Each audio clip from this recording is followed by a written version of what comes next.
What up YouTube? Today I'm going to cover some more advanced mechanics from the new All Out War event. Up first I'll go over the different types of cities that are on the map. First you've got the Twin Dragon City. That's basically like the Glorious City in Glorious Battle, it's just worth the most points. In this game mode it also has the advantage of increasing the enemy casualty rate by 10%, which is quite a big buff because the base rate is only 15%, and there's nothing to decrease it in this game mode, unlike in Glorious Battle. Next there is industrial cities. These have a bunch of mines outside, which is your main source of most of the resources with the exception of grain. You've then got military cities that function just like fortresses in Glorious Battle, in that if you've got enough grain here, you can deploy your armies from here rather than the main base. You've then got blessing cities, which provide additional stats for your troops, resource cities, which let you gather faster, potion cities, which make you heal faster, and then the generic gates. Then there are different buildings within each of the cities. Some of them are unique to some city types, but they all have the municipal centre. That's basically the city capital. You have to destroy its durability, and then you just stand in its circle like you would in Siege of Winterfell, and that is how you actually capture a city, filling up that capture bar after you destroy its durability. I believe every city has a warehouse. This is just where you transport resources to and from.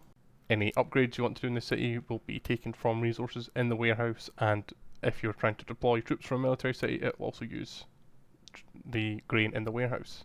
Then you've got the barracks. I'm pretty sure this is only in the capital city and military cities. It could also be in the Glorious City in the middle, the Twin Dragon City, sorry. Not 100% certain what's in there, I've not actually looked yet. There are also Archery Towers. They've all got these. They sit around the outskirts of the city to fire at any enemies that are approaching it. You've then got resources. These are outside of the industrial cities, and there's grain outside of the capital city. There is the armory, which I think is only present in the capital. This is how you produce chariots. And then there are city gates. They all have city gates, and you have to destroy them before you can march into the city to start attacking stuff. However, I think if someone else destroys a city gate, any faction can march into the city even if they're not actually hostile with it. I think all they can do is attack everyone. I don't think they can actually capture it, but you can march in there and cause chaos. Next up is resilience. This works pretty similar to how it does in Glorious Battle. You start with 100 resilience, you lose some for marching, and you also lose some while you're in combat. Unlike in Glorious Battle, it is just based for the amount of time spent in combat. You lose 1 point for every 3 seconds you're in combat. It doesn't matter if you're actually taking losses. There are a few ways to recover resilience in this game mode though, because there's no way to increase above the 100 maximum. You can see here all the bonuses and penalties you get at a given level of resilience. You can see mentioned at the bottom there that 15% of the troops are seriously wounded and go to the hospital. Up next I'm going to cover some village mechanics. In this testing version there is no delay on attacking villages. As soon as you click the declare war button, the attack is started. I think that will be the case in live as well. So that makes defending them quite awkward.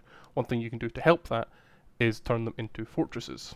You spend a bunch of your faction's resources, and then the village becomes a fort with durability that has to be destroyed, and it prevents adjacent villages from being attacked. This is really nice, and it decreases the number of points that you have to defend on the map. You can see here it lists which ones will actually be protected.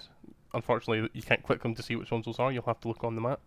Now, on the map here, you can see that this village over here has a special symbol, and all the ones around it have the shield symbol. It's because the one in the middle there is a fortress, and the ones outside have the shield saying that they are protected by the fortress. Now, obviously, no one actually borders that fortress, and all of the villages adjacent to it are protected by it. We assume that that means if you can attack one of the villages that are protected, you instead attack the fortress and you have to conquer it first. But we're not actually certain on that. So up next I'm going to cover some of the other buttons that you've got on your individual marches. The first one here is recover resilience. To use that you have to pick up grain from a warehouse and then march to a village. I'm not actually sure how much you need to be able to use this because I've never got it to work. But we are incredibly resource poor because we don't have hundreds of accounts to be farming at all times. So it could just be that I've never had enough grain, or it could be broken at the moment, I'm not certain. Then there is the self-heal button. To do this you have to be next to a municipal centre, and this uses resources from that city rather than from the army. I have managed to successfully use this. Both my second and third armies were more wounded than they currently are. Now it says that I can't use it because I'm not next to a municipal centre. I think that's just an incorrect tooltip.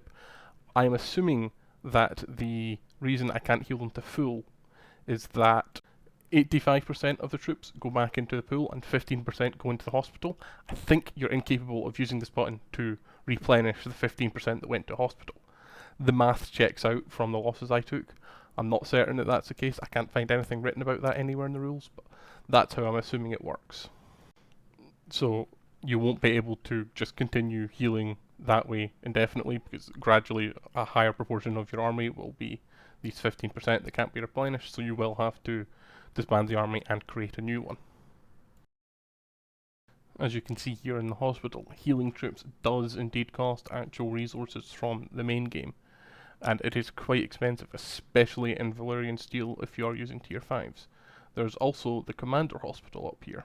If your army takes a good beating in battle, then there's a chance that your commanders end up in this hospital. They will stay there for half an hour and they will not be usable in that time. Or you can use these little bottles up here. I've got 25 of them. They just instantly heal the commander and they're available again. Next I will cover the different types of chariots. First, they fall into 4 broad categories, each with 3 sizes. As a general rule, larger size just means bigger bonuses. They have the same general mechanics.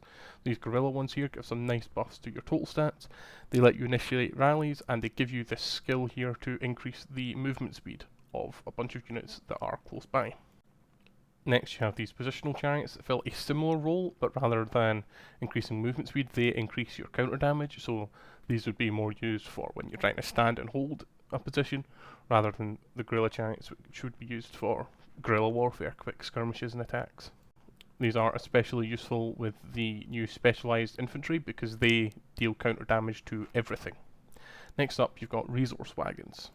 The larger wagons provide a larger bonus to gathering speed, but they also unlock more resources. The most basic wagon can only gather wheat and brass, while you see here that this large one can gather wheat, brass, silver and obsidian. And the medium one can gather wheat, brass and silver, but not obsidian. It is really important for your faction to build these because you need all of these resources, so leadership do need to queue these up and hand them out to the gatherers. Next up is the medic vehicle. You can see it's got a penalty to speed, but it makes restoring the resilience and healing your own troops cheaper. It also unlocks the ability to heal allied troops if you have flagged your march as a logistics march, which I will cover in just a second after I've shown you a quick thing about disbanding armies. You have a few options when it comes to disbanding armies. The first is to get it killed. The second is to take it to any allied territory, and you can then press W to return to base. This uses a resource though, so it is limited. The final option is to take it to a barracks, and then you can just disband it freely. Right, so here we'll go over logistics. You can see the bonuses are to health and defense with a penalty to attack, and it lets you restore the resilience of allied troops rather than just your own, and if you have a medic vehicle it also lets you heal allied troops. Alright, I think that's everything I wanted to cover. Thank you for watching. Let me know if you've got any questions about All Out War.